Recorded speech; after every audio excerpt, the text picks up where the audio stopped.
So for those of us who are learners in the space of leadership, we often find our leadership lessons and opportunities through reading. And if you do a search on Amazon, you will see that there are 60,000 books that talk about leadership in some form or another. And going into my most challenging leadership opportunities, I was a voracious reader, and I read all the books I could. Start with Why, Leaders Eat Last, Dare to Lead, The 1 Minute Manager, Who Moved My Cheese, right? I read everything I could.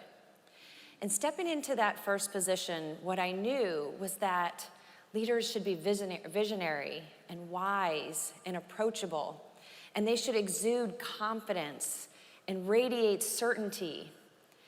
And I always really thought that when I went into my leadership positions, my team would see me as calm, cool, and collected.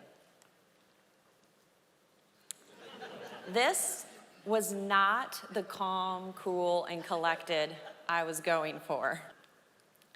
And on this particular day, we were doing what we called a community day, where we brought community members in, specifically on this day, the fire department and police department, to talk about safety in our communities.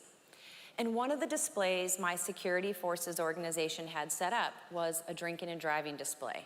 And so they asked me to put these goggles on, and then they threw me this football. And I had seen where they were before I put the goggles on, but then once I put them on, they didn't appear to be where they were just minutes ago, hence the really awkward face of trying to catch this football, even though I don't know where it's coming at me from. It does capture what I think it feels like to be a leader. Stuff is coming at you, but you don't always know from where. The vision we have for the organizations we lead can often be fuzzy and blurry and take time to have clarity. And it's always in these moments, as much as you love your team, you just never really know what they're gonna throw at you. People are tired. A recent survey said that most workers polled, 95% are considering changing careers. 92% of those polled would start in a completely different industry to do so.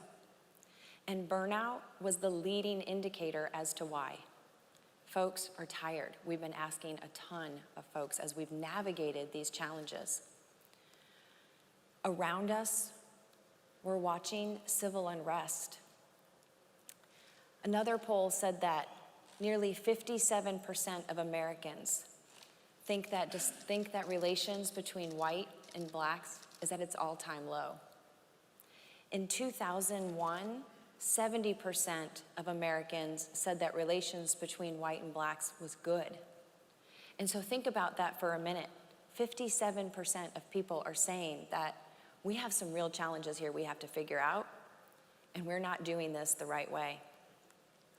And as leaders, when we're talking about the resources and the fight for talent, it is a constant discussion around how do we recruit talent, how do we retain talent, how do we grow talent. Almost every leader I talk to today talks to me about the challenges they are having with finding the right people and keeping the right people. These are not easy challenges, and they require that leaders show up in a different way. They require that leaders know how to build connection. I'm a former communications officer, so in the Air Force, I get all of our advanced public affairs guidance.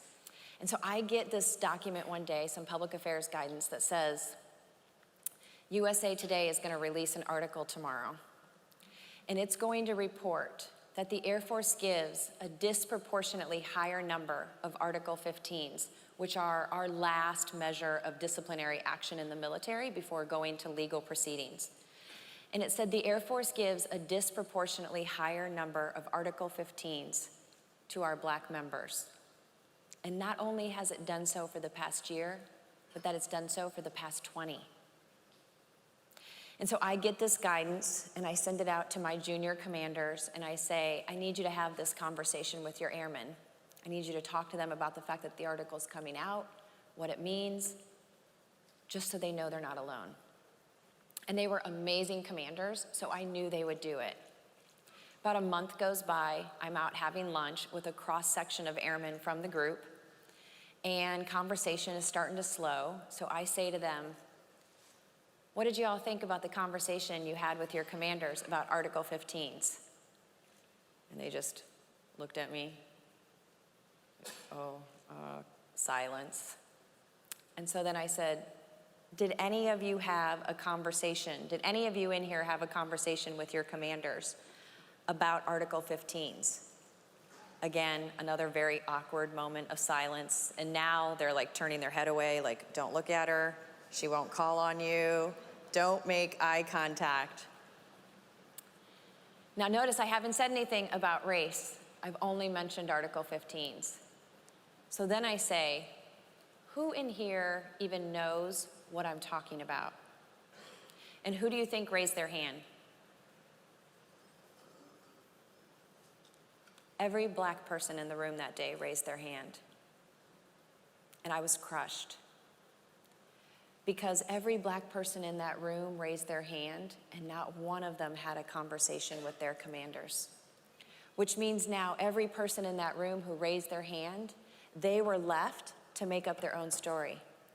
They were left to wonder, can I trust my leadership?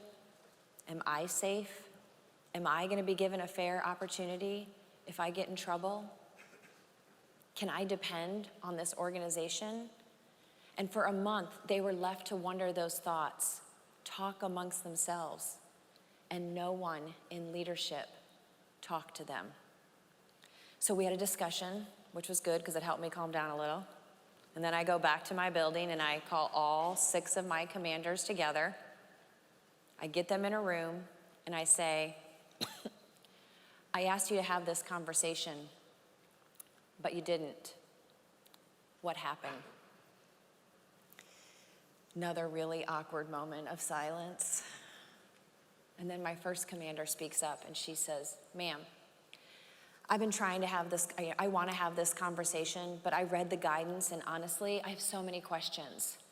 That guidance doesn't tell us anything about what are we doing, how are we going to fix it, and I don't know how to go talk to my airmen and have this conversation without having more answers. And then my next commander spoke up, and he was my law enforcement commander, responsible for base security and base law enforcement. And he says, ma'am, I'm a law enforcement professional. I've been trying to have this conversation with some friends on Facebook, and I've said something wrong because I've had friends defriend me. And I don't know what I'm saying is wrong. And I was like, well, first of all, don't have the conversation on Facebook. I think we've all learned that's probably not the best approach. And he said, but I'm terrified I'm gonna say something wrong and I'm gonna alienate my airmen the exact same way I alienated my friends. And I said, okay. And then my third commander speaks up and he says, ma'am, I'm a black man. I don't know how to walk into my squadron and have this conversation without some people in my squadron thinking I have an agenda, that I'm out to prove something. And I don't know how to have this conversation without them thinking I'm biased towards one part of my organization over the other. And I said, yeah, I hear you. And this is something I hear regularly, right, as I'm out talking to people. They say, what is this thing called vulnerability? I'm supposed to be more vulnerable. I'm supposed to just like walk in and be like, okay, I'm here, I'm gonna be vulnerable now. No. What vulnerability actually looks like is those 3 commanders. Each of them was feeling vulnerable for their own unique reason. One wanted more information. It made her uncomfortable to not have more answers. One wanted to know the right words to use. It made him uncomfortable to not know if what he was saying was wrong or right or it was gonna hurt someone. And for the third, he didn't know how to talk about the fact, his vulnerability was coming from the fact that he didn't know how to talk about something that so often we have avoided talking about. Because who among us feels comfortable having this conversation? Does anybody in this room right now feel like I could walk into a room of 100 people, black, white, Asian, you name the race, and say, let's have a really good, honest race discussion? Anyone? Yeah, me either, right? I stand on stage and talk about this. It would still be really, really hard and probably cause a little bit of panic. But this is where vulnerability comes in.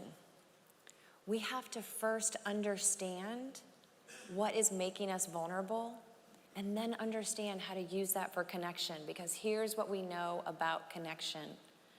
Vulnerability is the first thing I look for in you and the last thing I want to show you in me. But when I show you my humanity and my vulnerability, it is a fast track to connection. And so when I ask you what's possible, what I want to ask you before I go today, one final question, is what's at risk if we don't?